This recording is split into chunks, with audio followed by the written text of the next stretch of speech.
Wheelchair Warriors, episode 452. Woo! As always, I'm your host, Justin Baker, and as always, I'm joined by viable human Chris Saturn. Hello. Hi, Saturn. Hi, Justin. You okay there? As far as housekeeping, my voice is going out. It's leaving me. It's leaving my body in this moment. I can feel it in real time. I'm still dealing with sinus issues, but now I'm dealing with sinus issues, and I've been talking for 2.5 solid hours. Yeah. And so if I sound rough in this episode, it's allergies. I'm sorry. Just pretend that I smoke 10 packs of Marlboros a day, because that's what I'm going to sound like come morning time. I'm gonna overnight you a pack of menthols. That way you can use it as an excuse. Yeah. I've been playing the video games. I picked up a new game just came out called Last Epoch. Yeah, Epoch. However you want to pronounce it. A guy at my office said he picked that up on early access quite a while ago. Yeah, and it just hit 1.0. Yeah, he was enjoying it. He did tell me that I don't remember which translation it was, like the Polish version, I think, one of the tooltips in the game, in the released version of the game that came out last week or whenever it was. Yeah. If you were playing in Polish, the tooltip said in English, "I don't know the exact translation for this. Could you please specify what this means in English so that I can translate it to Polish?" The launch was rough. Yeah. It had some server issues.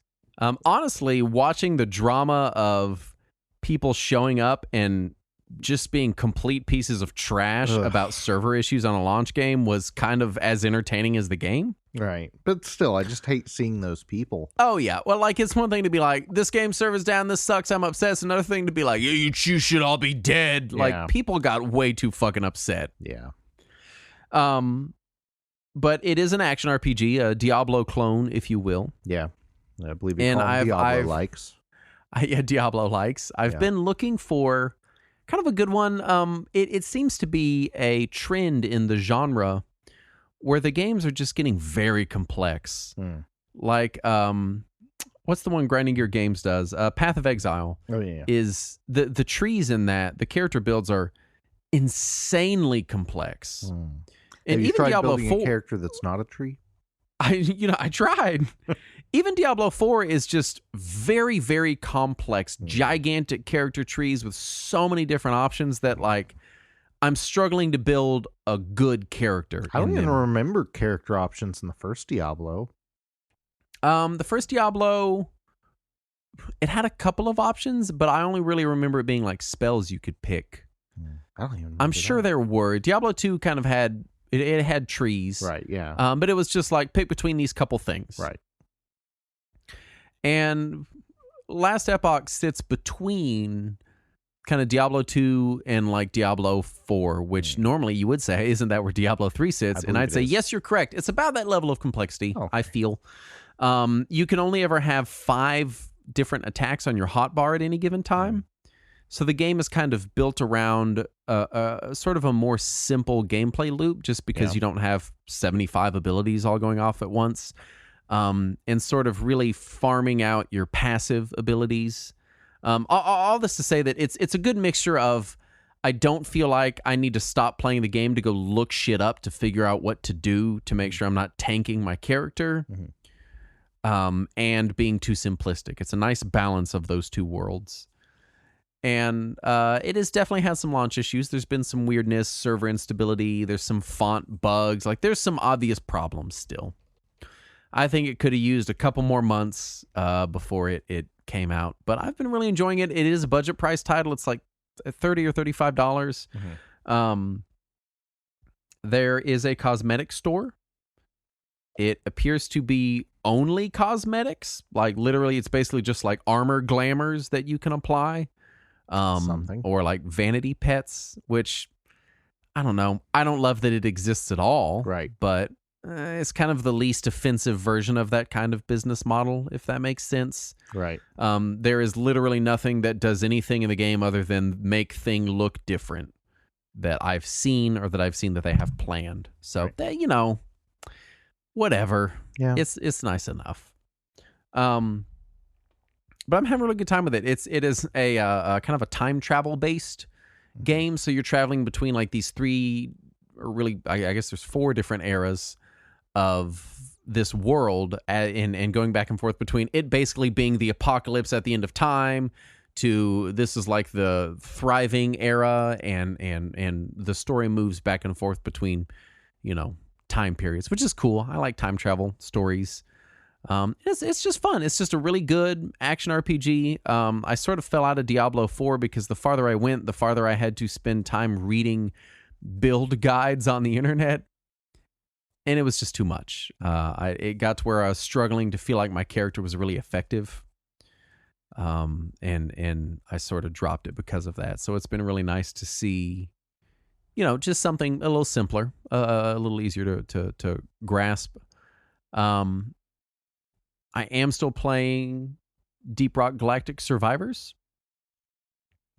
which is their the Vampire Survivors like, right? Yeah, it's the Survivors like that they came out with that I was talking about on the show last time, and it still continues to be really good. They're still pumping out updates. It's in early access, and like I said back then, it still remains the best Vampire Survivors clone, whatever you want to call it, that I've played so far. The guy at my office is referring to them as bullet heavens, and I think I like that term. I like that too. It is the best bullet heaven I've played outside of Vampire Survivors, and feels different enough to justify its existence. Yeah. Extremely good game. The only problem is there's not a shitload of content for it yet, and they're adding it, and it's cheap. I also went on a little bit of a tear playing some robot games. I do like my big robot games. Yeah, that's true. You do like robots. I discovered a game called Mech Commander. This is an old, 90s, 97, 98. Very familiar. Battletech sort of strategy game. I thought it was a strategy game, but it's like more of an RTS. I remember Mech Commander. I'm looking at the box now. Yeah. Oh, it's good. Yeah. It's real good. I've been playing the crap out of Mech Commander. Mech Commander 2, really fun. Mm-hmm. I got Mech Warrior 3 up and running on my Windows machine. I was trying to play around with PCM, the PC emulator. Oh, yeah. I've played around with that a bit. And it's cool, but honestly, I can get most stuff going with DG Voodoo 2 anyway. Sure. So it's sort of a moot point. Yep. I got to relive some Mech Warrior 3, which is just, that's my childhood right there. And I also, I got Andrew to play Mech Warrior 5 with me. Oh, yeah. How's that? And so we can try out cross-platform co-op.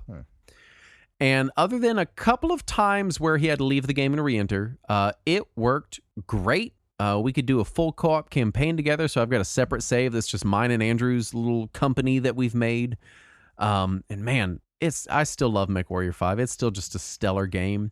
I was interested to see because I'm invested in the sim elements of the game. I've got the big HOTAS joystick throttle thing, right. and I've spent a lot of time working out my controls, and I have many years of being accustomed with my torso rotating separately from my feet. Yeah, static throttle controls, all this kind of stuff. And I was curious how hard of the transition would be for Andrew, but. And I talked about this when I first started playing Mech Warrior 5. There is a mode that literally just turns your mech into a third-person shooter. Right. It's just third-person shooter controls. That's it. Yeah. And it was really cool for me to get to play my simulation-y big robot game, and he got to just show up and just basically play a third-person shooter game and still do. Really, he did better than me. He did awesome. The campaigns in that game are very kind of XCOM-like. You start out, you've got so much money, you take on missions, and you try to turn a profit, and you can tank your campaign by, running out of money. Right. Now, which platforms are you guys playing across? So he was on Xbox Series X, and I was on the Steam version of the game. And crossplay worked seamlessly. I had to disable all my mods because I've got maybe 20 or 30 mods on the PC version. I believe you. So obviously, yes, I had to disable those, but man, just still an outstandingly fun game, and it's exciting to see how accessible it still is for someone that's just like, hey, I don't really want to do a mech game. Mm-hmm. Just give me third-person shooter controls, and he had literally no issues with the game. With just standard third-person shooter controls, it's almost Mech Assault. Yeah, basically. Yeah. It basically plays like that, and it was really cool. I was over there getting to play my weird builds with weird controls and your very intricate tech simulation. Yeah, like what I like to do is we did terrible. We started out the game and you get one fine. medium. We did terrible. I wonder who the weak link was. A Lance of Robots is 4. And so we had 3 really light mechs. Like we had 2 commandos and a locust, and he was in a Griffin. Okay. Which is a medium mech, a decent medium mech. And so really he was in the only good mech. And so every mission we were getting blown to bits. Andrew was doing great. And eventually we couldn't afford to fix 2 of our light mechs. And the pilots died, and we couldn't afford to hire new pilots because we've been failing missions so hard. We would complete every mission. You had the true Mech Warrior experience. We would complete every mission, and it'd be like, your reward is 300 C-bills. Your repair is 2 million C-bills. I'm like, fuck. And so eventually... That's also my standard Armored Core experience. Eventually, we started taking only raid missions. So you show up, you destroy certain buildings at a location, then you just fuck out of there. Right. And so I took a commando, put only flamethrowers on it, and I turned my heat override on so that my mech would not turn itself off to prevent overheating. I'm sure that'll go great, yeah. And we just started running those missions, and we turned it around. We had a big turnaround. We're like, now all of a sudden we're making a profit. We saved up enough C-bills for me to also buy a medium mech. And it ended up being a really exciting kind of, rags to riches story arc. Nice. But man, MechWarrior 5 is so good. It's just so good. I'm so excited for Clans when it comes out, whenever the fuck that's happening later this year. It's just been awesome. It continues to be an awesome game. Nice. And if you're not playing it, then you should be. Everyone on Earth, please. Thank you. Goodbye. That's my thank you for coming to my TED Talk about robots. Good old robots. Saturn, what have you been playing? So I updated my mode on my Saturn. Okay. On my Sega Saturn. Yeah. Not on myself. Under you. Yeah. So I updated the mode on there. It had a firmware update, and I was also updating some of the ISOs that I had on there, because I had the old fan translation of Symphony of the Night on there, and I had heard so many good things about this new one that I wanted to give it a shot. And so I copied that on there instead. Also, the old fan translation, I don't know if it was just my copy of it or if my rip of my Symphony of the Night disc didn't work right with it. But any time that I picked up the first item in the game would crash.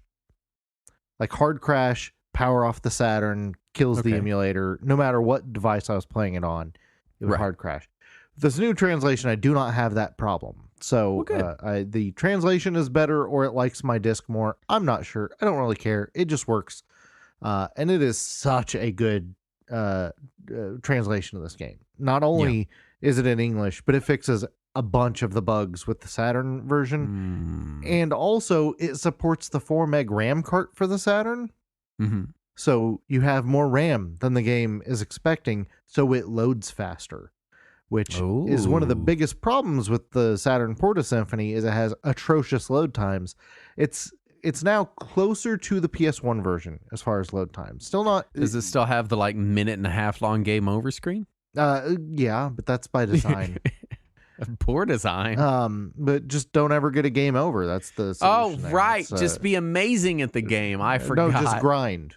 That's the solution. Excuse me. There is an I win button in Symphony of the Night. There's a spell you can use that instantly kills everything on the screen while healing you. Okay. Can I get that in the first area? Yes.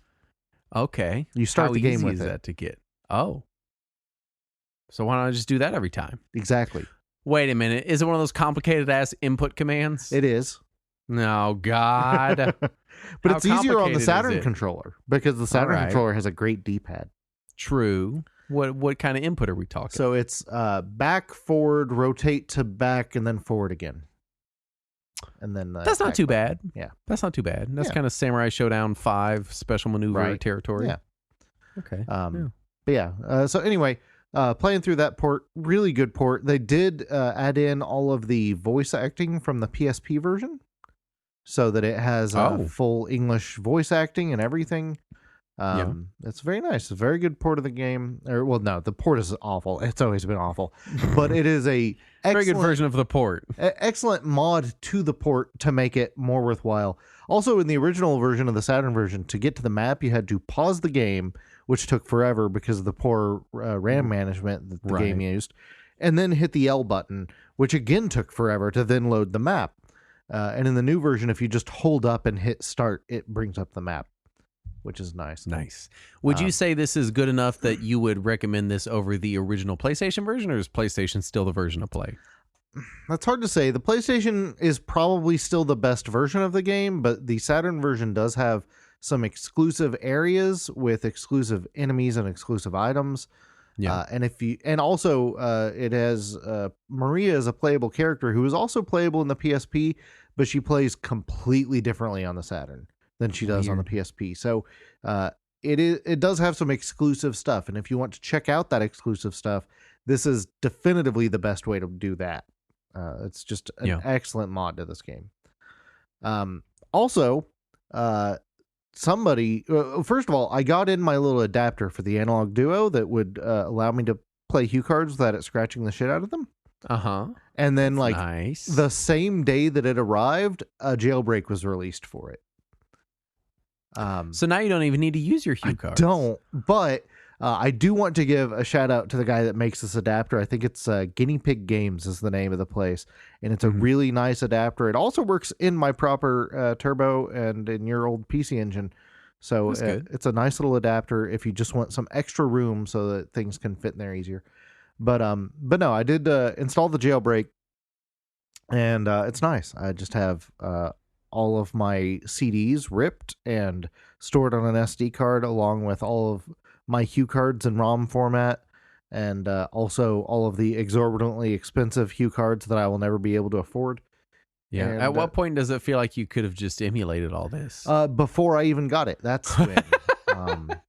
Just curious. It is nice to be able to use the original controllers, I guess. Sure. Yeah. Because the turbo toggles are nice. I'll always say I like the TurboGrafx controller and its toggle switches. Yeah. But it still doesn't support save states because the actual firmware doesn't support save states. So therefore, this jailbreak still doesn't support save states. What a basic ass function. Right. And I was again checking the Analog website, and they have not released any firmware since December 14th of last year. So they have still not released any updates to it. Been a minute. Since when I got mine, at least. Yeah. So it's a little disappointing still, but the jailbreak is nice. It's a good jailbreak. It lets me play the video games, which is good. And I was testing multiple games on there, and they all seem to load up fine, which is good. And then also been playing some Sonic Hedgehog, the Origins, on my Xbox. Oh yeah.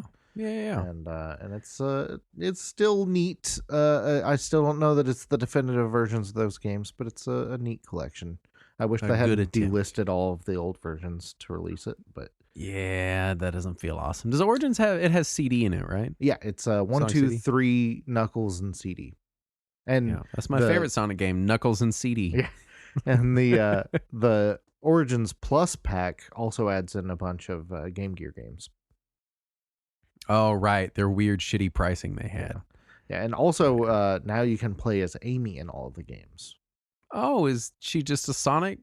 I don't know. Clone? I didn't try her yet. Oh, okay. I probably I'm should. curious to see if she actually plays different. That'd be interesting. Because Knuckles and Tails play different. True. But then how much effort are they going to put into programming? Right. I think she has a hammer, though, so we'll see. Maybe. Yeah, it could be cool. Check it out. But yeah. They could put Sonic and all of his shitty friends in there. Right? I don't know why they don't. I might be willing to play Sonic 2 as Big the Cat. I totally would. I'd be into that. As long as there's no fishing involved, I'm there. Yeah. Let's do the news. Okay. First up, Wata Games CEO admitted in court that the $100,000 sale of a sealed copy of Super Mario Brothers, quote, may have not happened. What? It's possible that it was a lie. That feels like market manipulation, Justin. There's a chance that literally it never happened. We may have committed some light treason. It is within the realm of possibility that we literally made it up. We're not admitting that, but we're saying it's a possibility. Yeah, and the possibility is pretty good. This felt like a scam at the time. Right. It still feels like a scam. I mean, they're in court, so I'm guessing people caught on to the fact that it is a scam. Yeah. So fuck them and the horse they rode in on. And I think they said that not only may it have not happened, but that the cartridge in question may still be in the possession of Heritage Auctions.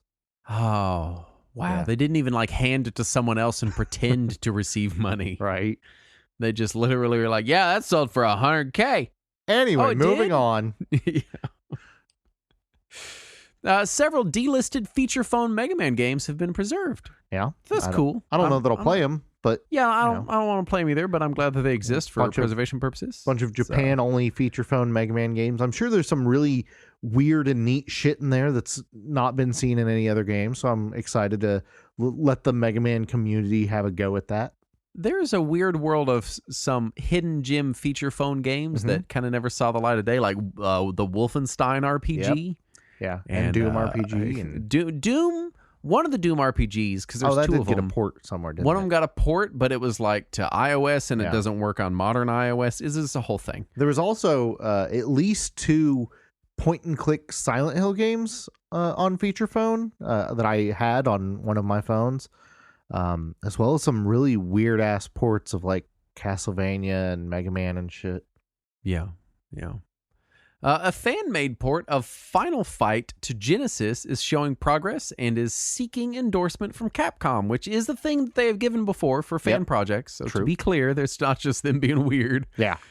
It is a thing that they've done before. And they seem relatively optimistic. I don't know if that's because they know more than we do. But it's neat. Yeah, it's cool. It is a good looking port. It looks at least on par, if not better than the Sega CD version. Yeah. Nobuo Uematsu says he no longer has the strength to compose a full game. That's really depressing. It's I think it was a translation thing because the phrasing makes it sound like he's this withered old man. Well, he's in his 70s. True, but I feel like what he really meant was like, I just don't think I have another one in me. You know, like I've seen a couple different phrasings here. Yeah. Some of them do phrase it like he's just like sapped of all of his strength, and I'm like, nah, I think he just meant that like. Yeah, he didn't have it in him, you know. Right, which was just sad. That's the sad part. He did. Right, it is sad. He did clarify that he will likely still contribute tracks to future games, but he's not quitting. But it seems like his final game will end up being Fantasian, which was that Apple Arcade exclusive game that he did with Sakaguchi. What a sad swan song. Yeah, he started his career with Sakaguchi on Final Fantasy and Rad Racer, and he ends it on Fantasian. Great. Yeah. And finally, a fully functional Virtual Boy emulator has been released for the 3DS. It claims to be compatible with all retail titles. Yep. And it supports the stereoscopic 3D on the 3DS to basically simulate the 3D of the Virtual Boy, but without lasers. Nice. I mean, I don't know why you would want to do anything without lasers. Right. But if it's a thing you want, but if you have to, it's an option. Also, not quite video game related, but I did want to note it is that the Japanese movie Sweet Home that the NES game is based on also got a fan translation and a restoration. And it's a good looking restoration. So if you were ever interested in seeing a shitty mid-budget Japanese horror movie from the 80s, now's the time. I kind of am. Back before Japanese horror was all like all ghosts. Yeah, all The Ring. There's still some of that in there. Is there? That's just before it was popular. It's just kind of a theme. Yeah. Which brings us to our topic at hand, which is PopCap. Yes. You know, is the Bejeweled people. You know, them Bejeweled people. They did that. They're Bejeweled. You heard of? They done did the Bejeweled. You heard about that? Historical info. They were founded in the year 2000, absorbed by EA in 2011, and haven't really heard a lot from them since that we really care to repeat here. Oh, we sadly have heard some things from them, but nothing great. Yeah. We do have a note here. Yes. There is a lot of info on Capcom. PopCap. But not Capcom, PopCap. I looked right at the word PopCap, and said Capcom. It's PopCapcom. PopCap. And their games are online, but there is some contradictory and missing information regarding a lot of their earlier stuff, because a lot of their earlier stuff was web only. Right. So please, as usual, do not take our show as irrefutable fact.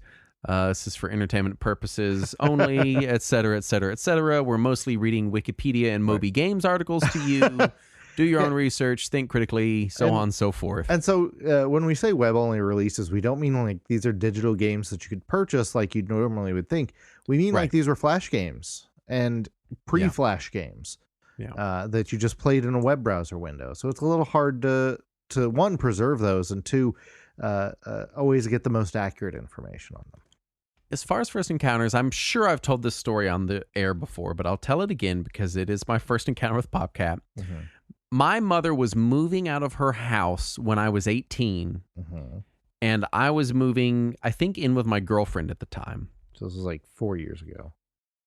No, this was, oh my God. I don't even want to say it now. It's so long ago. Fuck. It's been, if it makes you feel better, it's been 23 years since I was 18.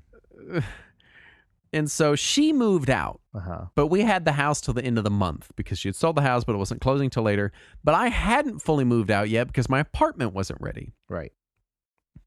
So my friend came over, and we had like a week of this, and we stayed in my pretty much empty house as like 18-year-olds. Yeah. And obviously don't do this because this is a bad thing for kids to do, but all we had was our 2 desktop computers, 2 makeshift desks, and a big bottle of rum. Yeah.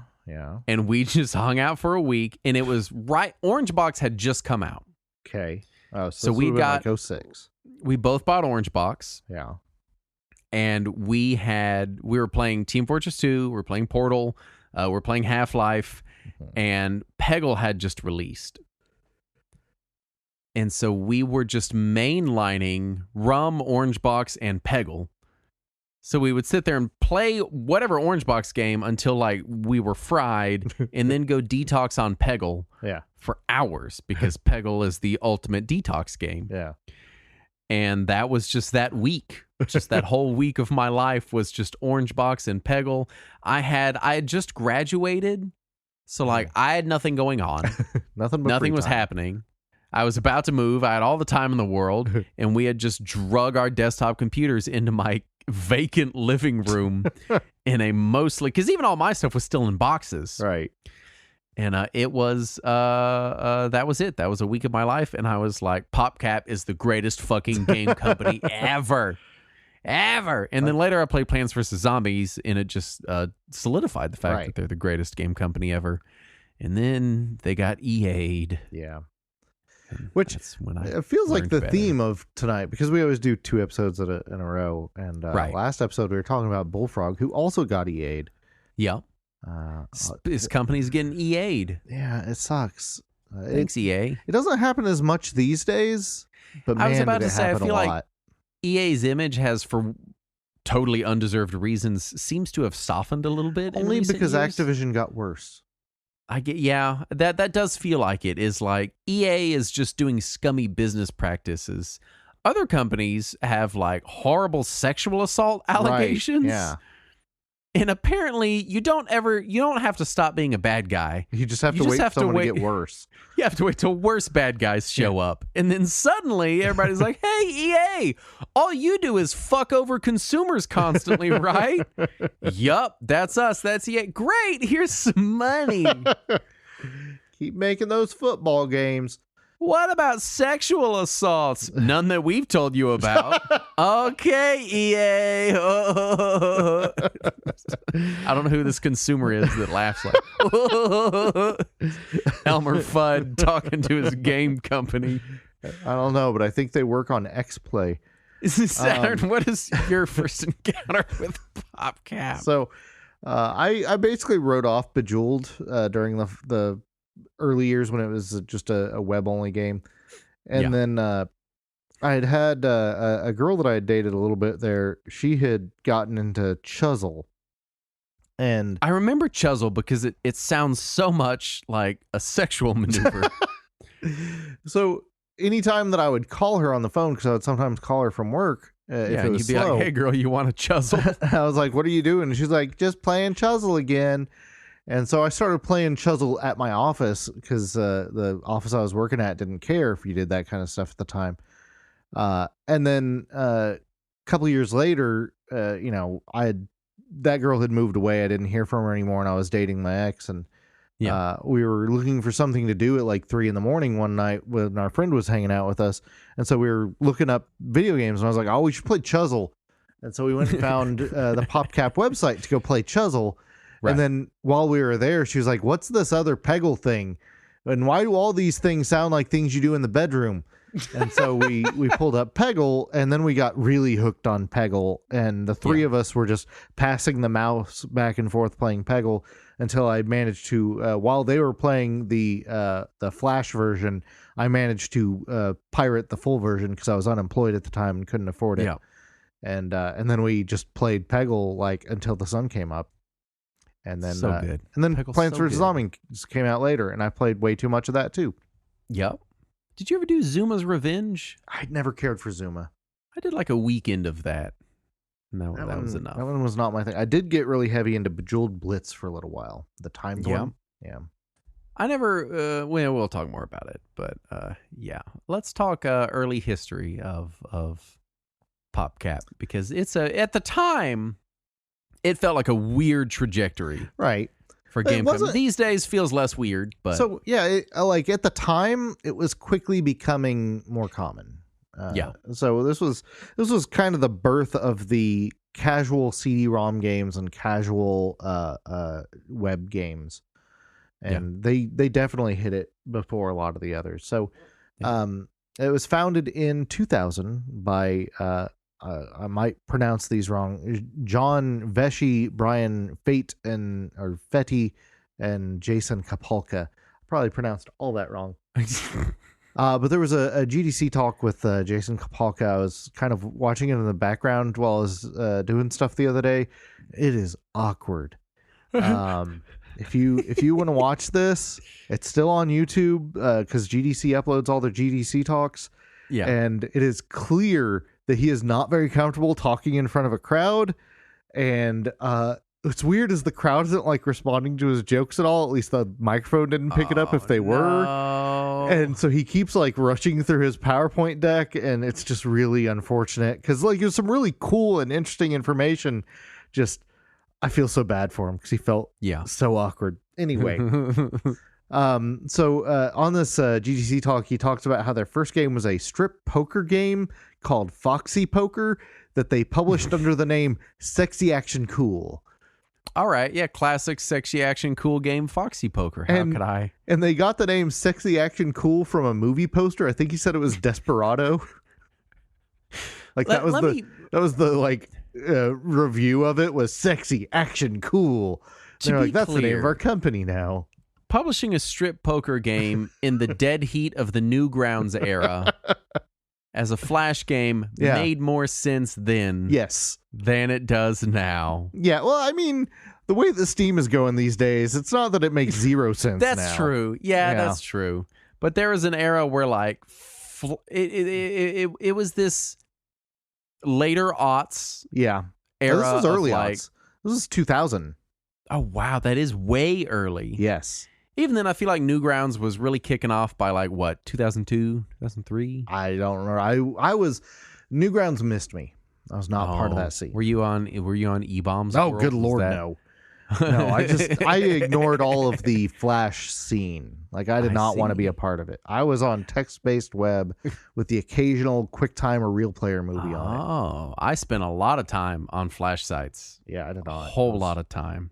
My point was that there was this era in the aughts where it felt like Flash games were like where budget games went. Mm-hmm.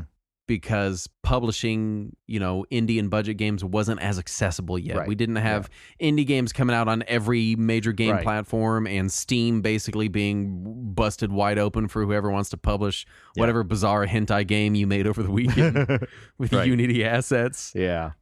So it Flash felt it's weird that there's all these hentai assets in Unity. It's weird that it was this weird era where Flash felt like it was kind of this test bed for like games we would see later. Well, this is pre-Flash. Their early games were not in Flash. They were in Java. I'm sorry, you're telling me Foxy Poker, published under Sexy Action Cool Games, was a Java title? Yes, this was back before Flash was viable.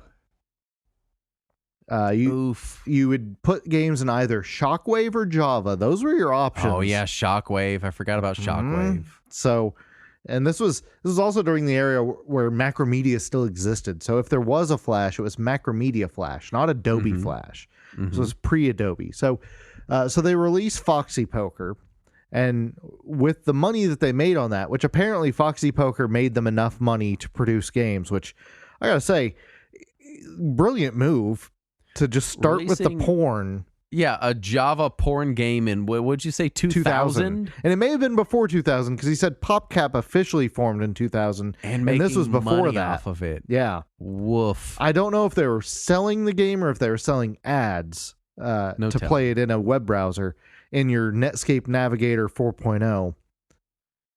But it was a brilliant move that this made money, so props to them.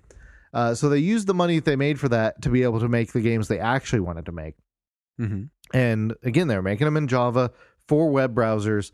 And eventually they were able to just upgrade them to standalone clients, which probably were also at least partially built in Java. I was going to say that's the beauty of Java is you just go, now it runs on your desktop with JRE. And you're like, okay. Yeah. So the first game they had that was a success was, and also the first game they published under the name PopCap, was a Java-based game that was called Diamond Mine that they released on Shockwave.com and Real Arcade and Yahoo Games. Oh, man.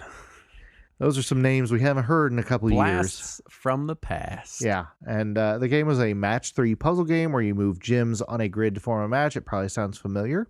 The success of the game led PopCap... It's just like Puzzle Quest. Yeah, it's like Puzzle Quest.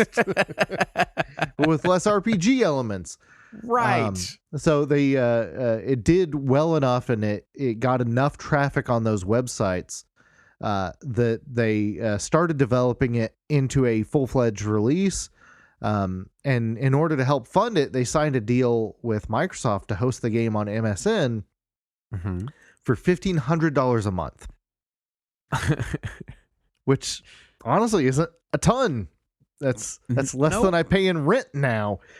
But it was enough for them to be able to afford that full version, which they did release under the name Bejeweled, which they'd also rebranded the Java game to Bejeweled by this point. Yeah.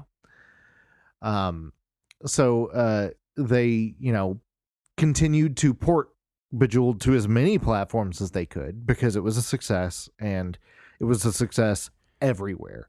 And because it was made in Java, so anything that could run port. JRE just ran it. So they had it on obviously all the different PC platforms, but they'd also ported it to Palm OS, Pocket PC, and Windows Mobile in those early days, which people don't think about that too often, but that's basically the precursors of smartphones. All of those are the precursors of smartphones. So they were already getting a foot in that door before that door even existed. Right. And as Bejeweled continued to explode in popularity, they just kept pumping out web-based games.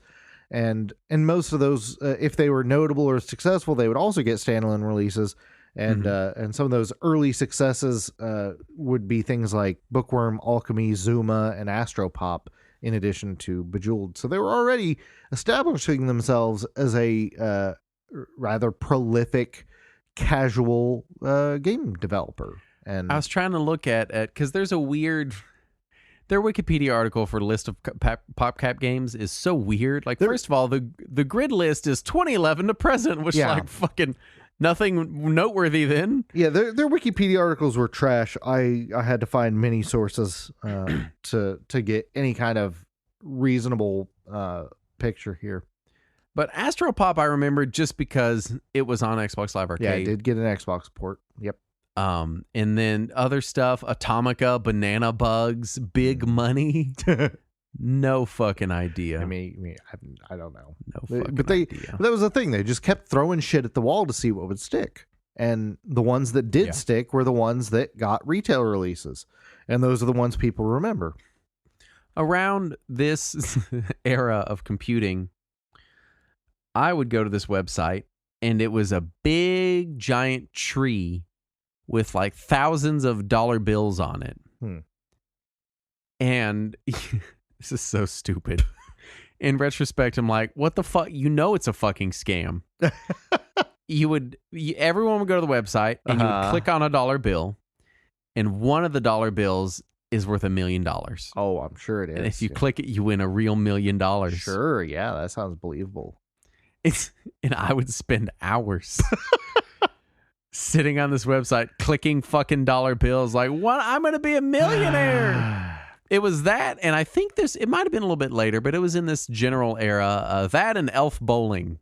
Yeah, I didn't do Just that. Played the fucking shit out of that money tree and Elf Bowling. I missed most of the Flash game craze just because I wasn't interested in that. I had so many consoles and stuff like that I was playing that all of the Flash games were just like, and also I was heavy into emulation already. So if I was on my computer, I was just emulating stuff.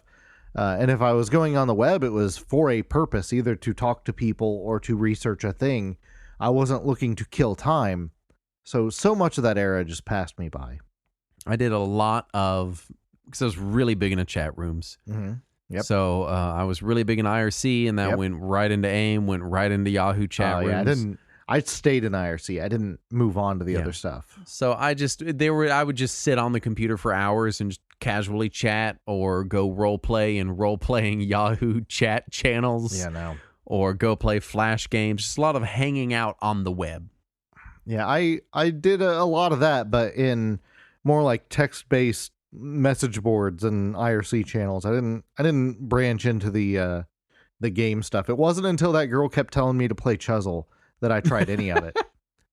All right, so Bejeweled coalesces. Yeah, Bejeweled carries them, and they're starting to find some other successes and establishing themselves. And so they start using this money to do what any studio would do at this point, acquire other studios. So they bought Sprout Games in 2005, which is the company behind Feeding Frenzy. Which man, I didn't realize. Frenzy? I didn't realize that wasn't always a PopCap game. I played the shit out of Feeding Frenzy. Yeah, I don't remember what I played it on. I feel like it was ported to Xbox at some point. That might have been where I played it. Yeah, God, I played that so There's much. also the mini game in Plants vs. Zombies that is Feeding Frenzy. It might have been there too. I don't know. I did play a lot of Feeding the Frenzy. zombie in the aquarium. Yeah, I did play a bunch of that. Yeah. I remember that one. They also bought a company called Spin Top Games, which was mostly known for their online game portal, but they also released games like Amazing Adventures and Mystery PI, which are other super casual games that PopCap continued to put out for quite a while. And they also bought a company called Retro 64, okay, which is a company with a name so generic that I could not find what the fuck they did, because every time I search for Retro 64, I just find 1,000 N64 fan sites. Yeah. I did find from their press release with PopCap that they had previously developed a game called Venice. I don't know what that game is. It's a game about Venice. Duh. Clearly. But yeah, they bought them and Spin Top in 2007. So they did go on a relatively early acquisition spree, but it was other casual indie games, just like themselves. Right. So it was other people making Flash stuff, jewel case games, whatever. Right. Yeah. It fit their portfolio pretty well. And PopCap themselves kept putting out successful games like Chuzzle. Here we go. I've got Retro 64 Incorporated. Okay. They developed 11 games from 2000 to 2007. Okay. Venice, Bugatron Worlds, Lego Builder Bots. Oh. Waterbugs, Cosmobots, Best Friends, Marbles Deluxe, Platypus, Z-Ball, Warheads SE, and Bugatron. I've played 0 of those.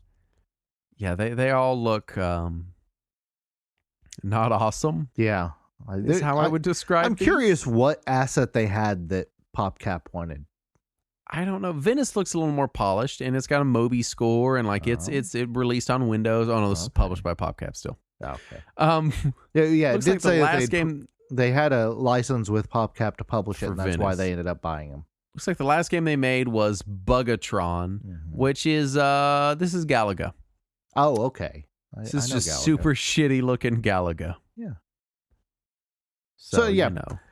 So yeah, they did keep putting out some big games after buying people. They did Chuzzle in 05, they did Bookworm Adventures in 06, and Peggle in 07, and Plants vs. Zombies in 09, which I feel is just constant good games there. Yeah, that's nonstop megaton hits. Bookworm Adventures is so good. Have you played that? Bookworm's good. I've played that one. Oh, you played Bookworm Adventures? Well, is there a difference? Yeah, Bookworm is it's not just more Bookworm? Yeah, Bookworm is just like finding the words, right? It's like Boggle, essentially. So that's what I played, yeah. Bookworm Adventures is an RPG where every battle is Bookworm. What? Yeah, it's great. I love it. How come, like, I know we haven't gotten to it yet. Yeah. EA fucking owns all this shit. Correct, yeah. Why have we not gotten a PopCap Classic Collection? That'd be a good question for EA. Just put it the fuck out. Half this shit is in Java. It'll fucking run, man. It'll still run. Maybe it's not ethical and fun enough. God damn it. Just put it the fuck out, man. Yeah. Make it like $20 for like 50 PopCap games. Well, several of these are still available through Origin. I actually, I had through something that I had bought from PopCap at one point, they, as an apology for something, they sent me a code that would let me get any one of their games for free, like a digital license to it. And so I had gotten a digital license for Bookworm Adventures because I didn't have it yet, and so I still have the product key that they sent me, and it came with a link to a website to download it, and that link worked for a few years until EA bought them, and now it's gone. God damn it. And I've asked EA how I can get this game, and they said, we don't honor that promotion. I'm like, no, I don't want the promotion. I want the game that I own. I just want the game I own. Can I just give you this product key and you put it on Origin? That game's not available on Origin. Oh, okay, cool. Great. Thanks, EA. Assholes. Fuck off, right? EA. So, also, they were an early supporter of Xbox Live Arcade, like we mentioned, including on the original Xbox, not on the 360. On the original Xbox, they supported Xbox Live Arcade. Oh, I forget that was a thing all the time. Yeah, well, that's because it's been dead for so many years. But you could get that Xbox Live Arcade disc for the original Xbox, and that disc came with several of PopCap's games on there. And then many of those same games ended up being ported to 360 and sold as standalone on Live Arcade. Just a ton of their games were on 360. Also on Nintendo's handhelds. Many of them were on DS. And relatively good ports. You also saw... I remember Bookworm on DS. Yep. And I remember Plants vs. Zombies was on DS. I played the DS port of PVZ. Yep. I remember Bookworm selling really well on DS. I could see that. It was a very popular title on DS. Yeah, for sure. I was working at a game store in this era. Yeah. And it sold all the time. Nice. Yeah, and also they had an odd level of support for the iPod Classic. Yep. I had Peggle on iPod Classic, and I believe Zuma was on there iPod too. That sounds amazing. Oh, it was great. It's a great port. I played so much Peggle on an iPod Nano. It was a really good port of it. I believe Zuma was also on iPod, if I remember right.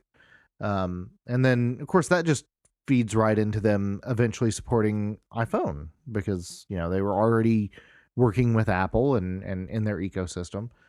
And then they started to pump out some sequels, stuff like Bejeweled 2 and 3 and Peggle Knights and Zuma's Revenge. And those all did as well or better than their first installments. And they were in that perfect position as the casual market was growing, as the indie market was growing. They were kind of that intersection that had a bunch of really well polished, really well made casual and indie games, which also helped them as we were moving into more social media platforms with interactive games like Facebook and stuff. They were right there putting out games on Facebook, and so they were in a great position to be acquired. It's interesting to see them in this era where they're releasing really just megaton hits for the casual market, but they pale in comparison to the casual market that is cropping up. Yeah. With things like online casual games like Farmville, right, was gigantic in this era. Well, and more.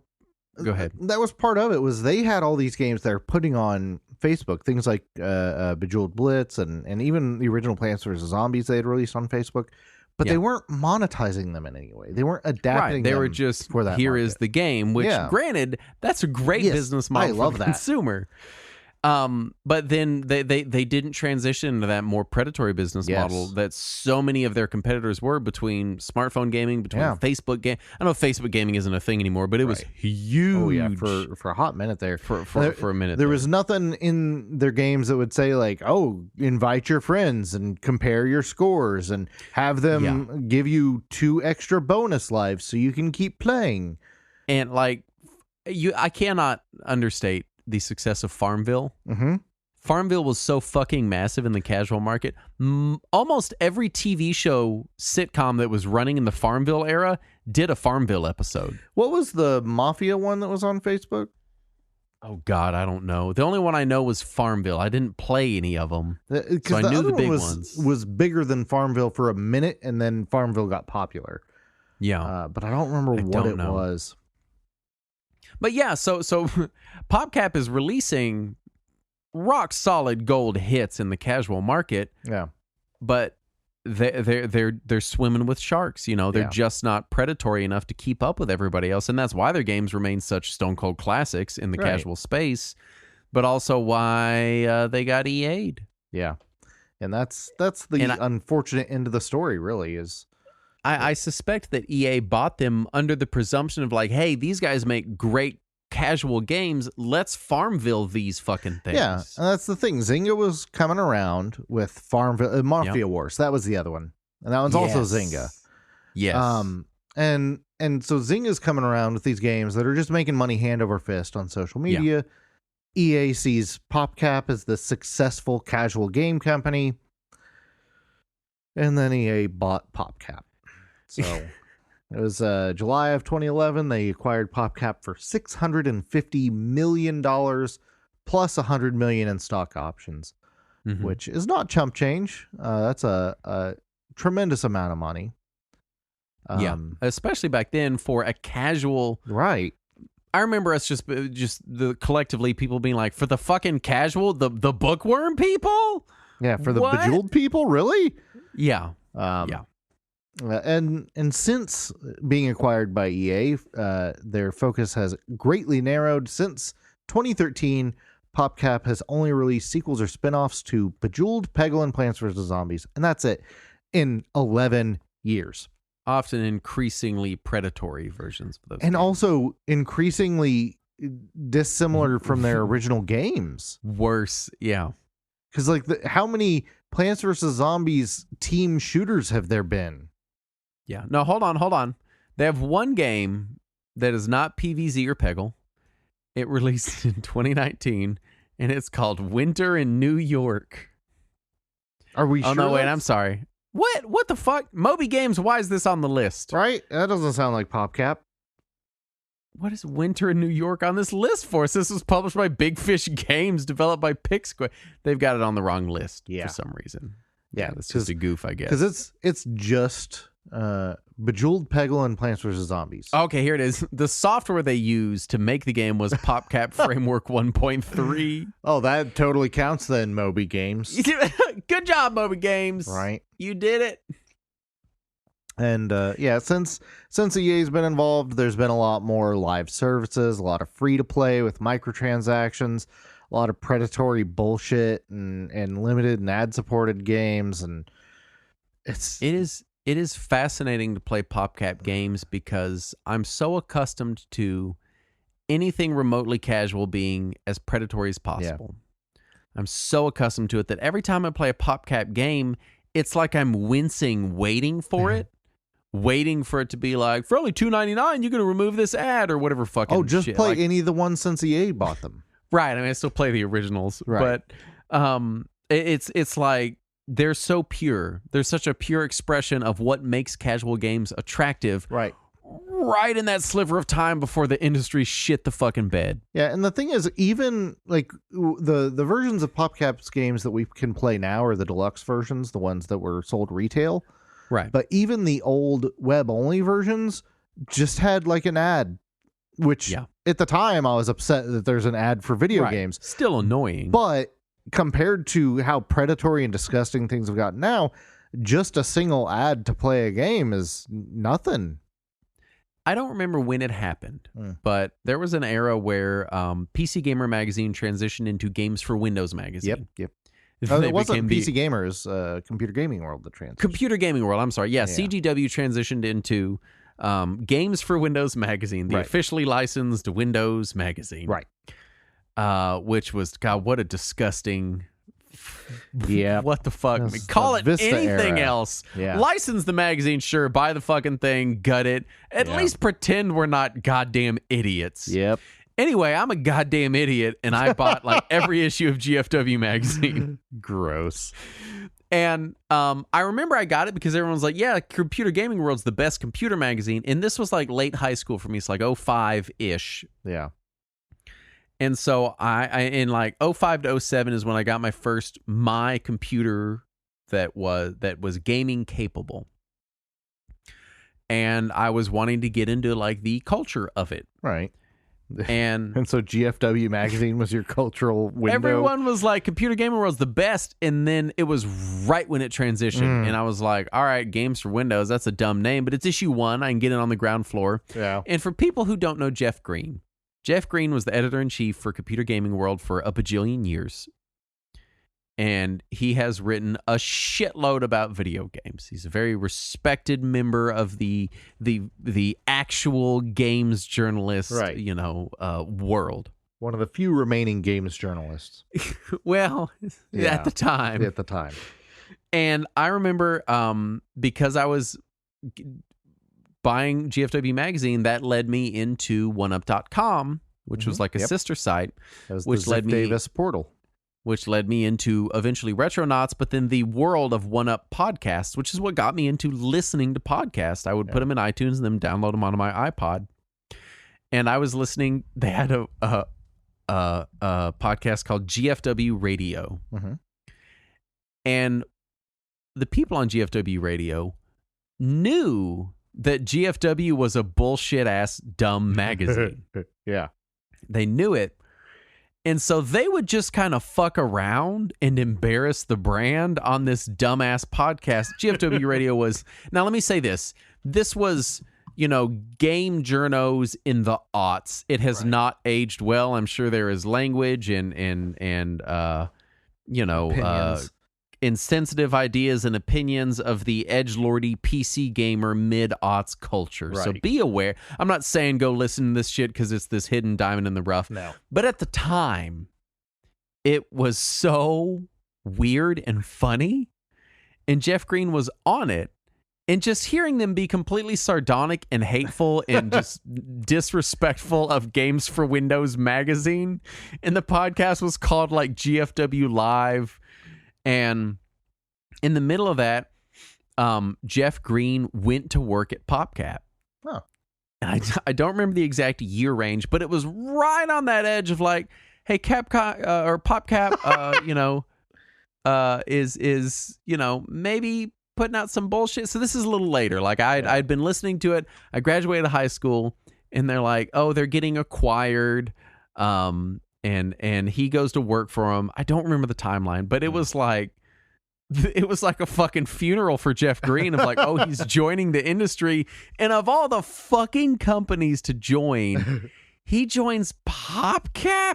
You know what? I think I remember. It was before the EA acquisition because he got the job there and like left GFW, left the show, left the journalist world, and then PopCap immediately shit the bed because we're in this Farmville era, gets picked up by EA, and I think he got laid off like right after that.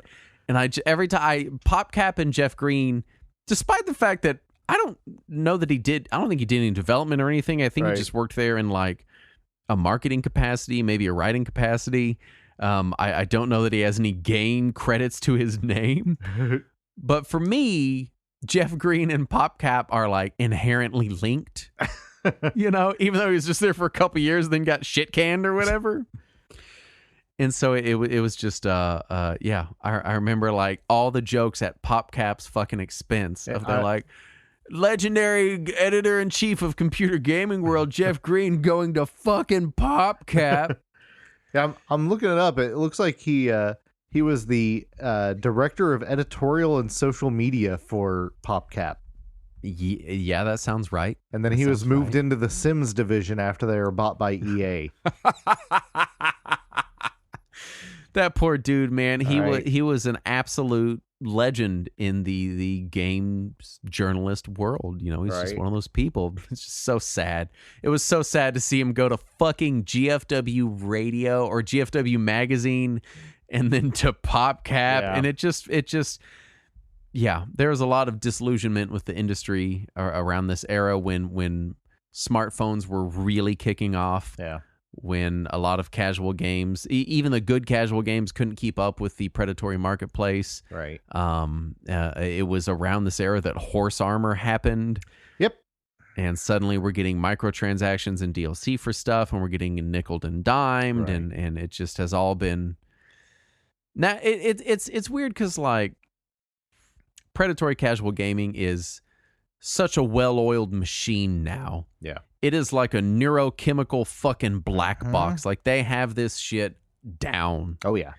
And we just accept it the same way we accept that like just awful things exist in the world because what are you going to like, you know, it's built into the fucking game engines now of like, this is how you predatoryize your game. Yeah, you know, you just tell your children bad people exist and sometimes they make Clash of Clans.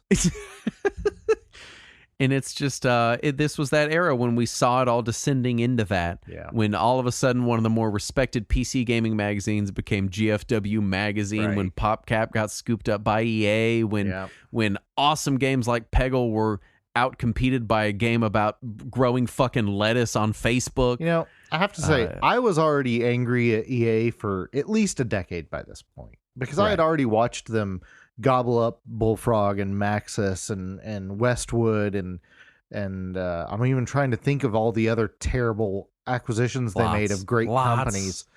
And then PopCap was just kind of like the last jewel in the turd that really just ruined it for me. I was already so upset with all the other companies that EA had ruined.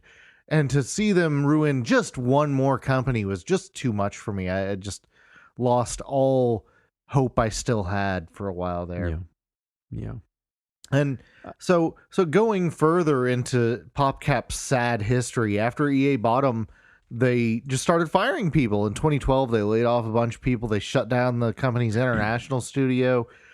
They did open up some new PopCap studios in Vancouver, Shanghai, and Hyderabad.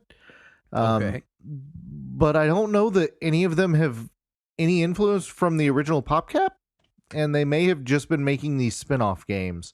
Yeah. Like the Vancouver branch is the one that makes all these Plants vs. Zombies shooters for some reason. Yeah. And it's just sad. It's sad, Justin. It's unfortunate. Yeah. It's unfortunate. It's sad. It is an extrapolation of the sadness that had, now granted, the video game industry has always known sadness. Yes. And bullshit and stuff, but this particular brand of it. This particular brand of it that became homogenized in this era is sad. You know, one of the last things that PopCap put out that I never have gotten around to playing, like I always meant to. You remember Puzzle Quest? We mentioned it earlier. Yeah. After Puzzle Quest came out, and I was like, oh, it's Bejeweled, but with RPG. PopCap teamed up with Square Enix to make Gyromancer. Oh. Which was a PopCap developed casual game with RPG elements by Square Enix. And that was the most exciting idea I had ever heard of. And then I tried the demo and I was like, this is kind of bland. And then I remember seeing the cover for this because it looked exactly like Puzzle Quest. Yeah, and then shortly after that, they were bought by EA anyway. So I was like, no, I don't even want to support this. So I never did get around to it. But it is a thing that is out there, I guess. I think Square Enix still owns the rights and publishes it.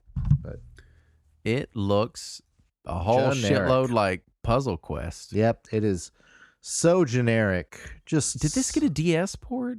I think so. Xbox 360, Windows. I must be thinking of Puzzle Quest. Yeah, because Puzzle Quest definitely did get a DS I port. played a shitload of Puzzle Quest on DS. Yeah, me too. It's so good. Yeah, so good. Who made Puzzle Quest? Who was that? D3 publisher. Oh yeah, D3 did a lot of good shit. Weird shit, but there's some good shit in the D3 catalog. They still make Puzzle Quest because Puzzle Quest 3 is available now. Oh yeah, is it all predatory now, or did they stick their? Oh no. Oh no, wait, no. D3 doesn't do it anymore. 505 Games does it now. 505 does good stuff though. Is it still predatory? The new one is, yeah. But I've got it on my Xbox, and it's it's free, so you don't have to pay for it. But it is a free to play game.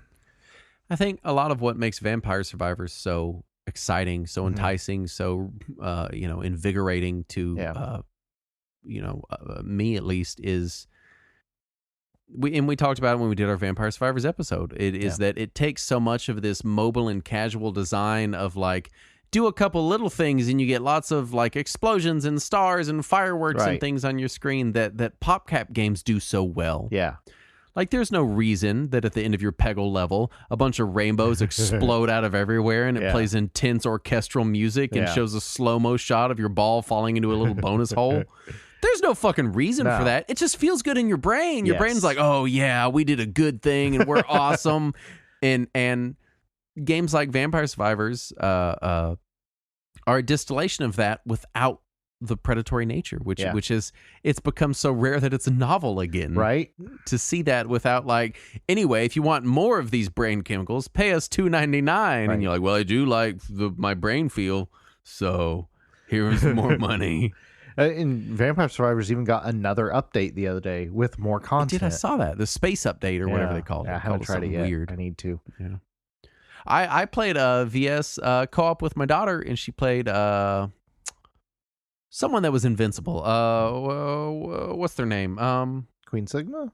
No, the other one that's invincible but explodes after 30 minutes. Is it one of the ones from the expansion? Yeah, it's an expansion. I forget the name. Anyway, she fucking loved it. She was like, this is amazing. Yeah, it is. And I was like, I know. It feels real good in the old brain chemicals. Right. But it doesn't want me to pay you $2.99 or watch an ad. Right. I don't know that there's any notable games we haven't mentioned. Insane Aquarium, we didn't mention that. That's a really good game. I played a fucking shitload of Insane Aquarium. Never got into that one. Rest of these we mentioned: Bejeweled Bookworm, Zuma, Astropop, Alchemy, Flip Worlds, Feeding Frenzy, Chuzzle, Peggle. Flip Words. What'd I say? Worlds? Yes. It's late and I got no voice. As far as final thoughts, please play Peggle. Yes. Please play it. Please play play Plants vs. Peggle. Zombies. And PvZ. And fucking Bejeweled 3 is still on Steam, and it still kicks ass. It's a really fun. Also, Bookworm Adventures. Go play Bookworm Adventures. It's great. I love play that game. old PopCap games. Please don't play new PopCap games. No. They're bad and terrible and scary. Yeah, ignore that there were any sequels to Plants vs. Zombies, because there weren't. Yeah. There was just the one. None. And of great. all the genres to pivot into, third-person shooter. Right. What were they doing? A weird fucking... All right. God damn it, EA. Final thoughts. Yeah, Peggle is an all-time great for me. It's Absolutely. up there. For whatever reason, I associate it a lot with Hexic, which is also one of my favorite puzzle games ever made. Yeah, I don't know that one as well. And I think because I played them both on Xbox 360 a lot, because Peggle got a 360 port. It's true, it did. So I played a ton of Peggle and a ton of Hexic on my Xbox 360. So yeah, old PopCap stuff, still amazing, still fun. PvZ really is such a gem. Oh yeah, it's still a great tower defense game, and all of the like bonus modes and stuff like that you can unlock in it are all still great. Yeah. Well, just a ton of content in the game. Has a ton of content. Is our Patreon.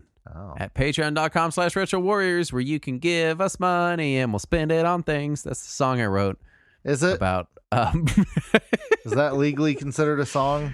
It's the song I wrote about our Patreon for our patrons. You paid me all this money to write this. It took me weeks. Are you going to put it on Spotify? God, I wish. Our show goes on Spotify, so it will be on Spotify. Oh, no. Enjoy listening to my song on Spotify. I have already forgotten it entirely. I don't even remember what the words were, and there's only like 7 of them. Somebody's going to make a clip of it and post it in our Discord later. If someone does that, I'll make it my message ringtone for Discord.